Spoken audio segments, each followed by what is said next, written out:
Hello everyone, welcome to my YouTube channel miss Janam. आज हम पढ़ने जा रहे हैं जीएनएम सेकंड ईयर के मेडिकल सर्जिकल नर्सिंग फर्स्ट का टॉपिक, जो कि गैस्ट्रोइसोफेजियल रिफ्लक्स डिजीज है। इसको हम मेनली जीईआरडी भी कहते हैं। जो जीईआरडी होता है या एक गैस्ट्रो इंटेस्टाइनल डिसऑर्डर होता है। इसमें हम सबसे पहले पढ़ते हैं introduction. GERD is a normal physiologic phenomenon experienced intermittently by most people, particularly after meal। जो GERD होता है एक नॉर्मल फिजियोलॉजिक घटना होती है जो कि एक्सपीरियंस के द्वारा होती है, और इसमें जो मोस्टली जो पर्सन होता है उसको इंटरमिटेंटली होता है। आफ्टर मील मतलब भोजन करने के बाद ये होता है। GERD occurs when the amount of gastric juice that reflects into the esophagus exceeds the normal limit। जो GERD होता है ये मेनली अकर्स होता है जो हमारे गैस्ट्रिक जूस होते हैं जब वो हमारे इसोफेगस में रिफ्लेक्स कर जाते हैं, जो कि एक नॉर्मल अमाउंट से ज़्यादा होता है।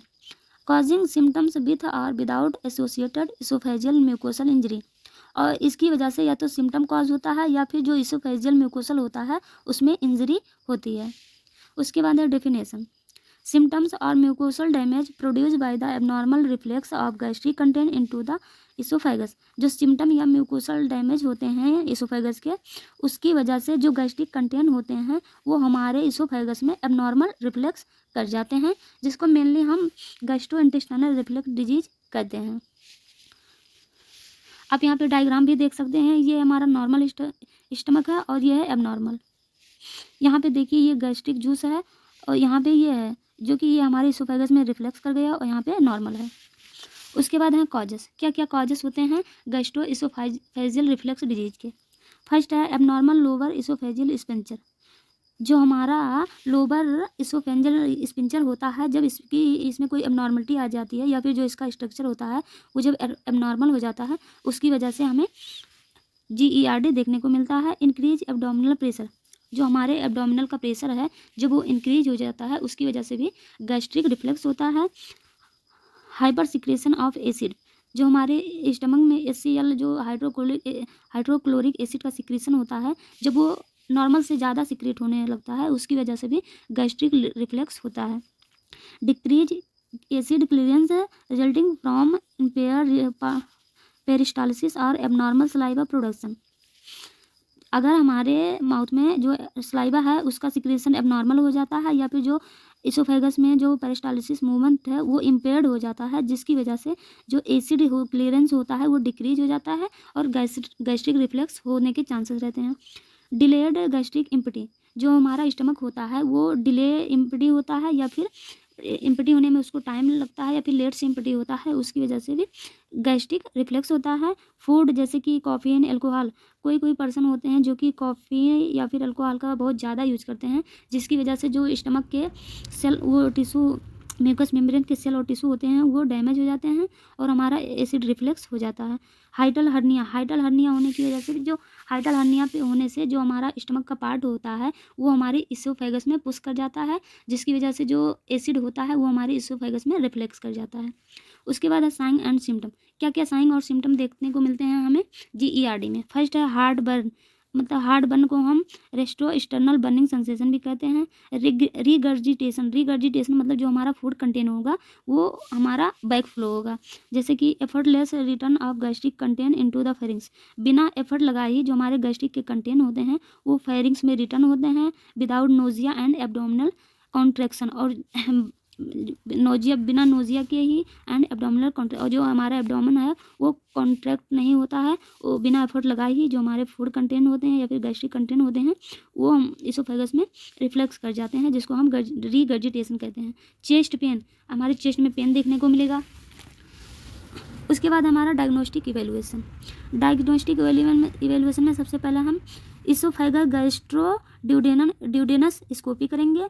24 आवर्स pH मॉनिटरिंग। जो pH लेवल है ब्लड का उसको हम 24 आवर्स मॉनिटर करेंगे, हिस्ट्री कलेक्शन करेंगे। उसके बाद हम मेडिकल मैनेजमेंट। क्या क्या हम मेडिकल मैनेजमेंट करेंगे। H2 blockers. H2 ब्लॉकर हम इसलिए देंगे क्योंकि जो हमारा एसिड है उसका जो लेवल है उसको हम नॉर्मल करने के लिए H2 ब्लॉकर देंगे।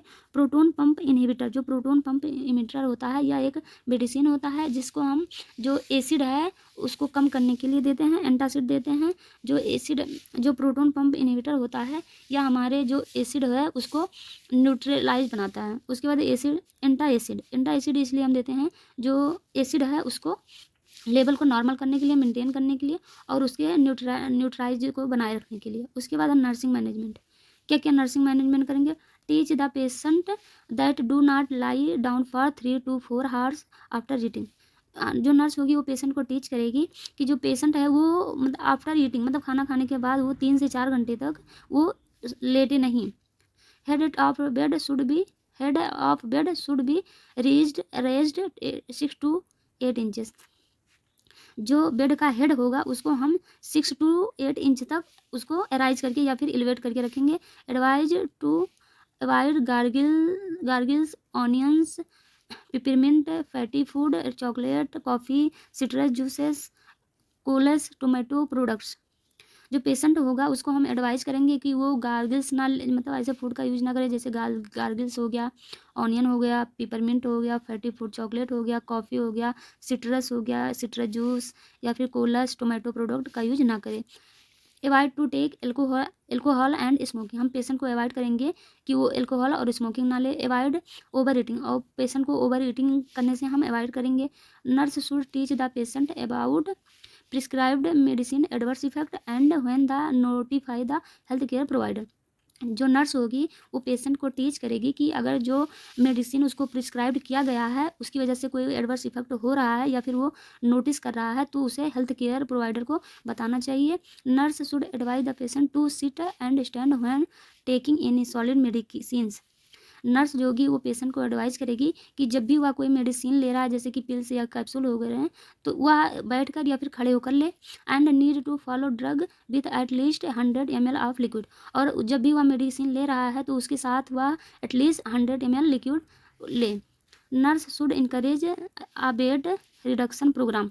जो नर्स होगी वो लोगों को इनकरेज करेगी या फिर प्रोग्राम करेगी, जो बेड को कम करने के प्रोग्राम चलाए गए हैं उसके बारे में लोगों को बताएगी। If patient is over weight, अगर जो पेशेंट है वो ओवर वेट है, to decrease intra abdominal pressure.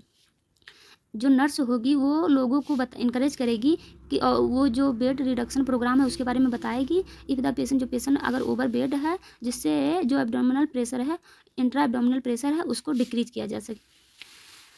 तो ये था दोस्तों gastro-oesophageal reflux disease. I hope कि आपको समझ में आया होगा। Thank you for watching video.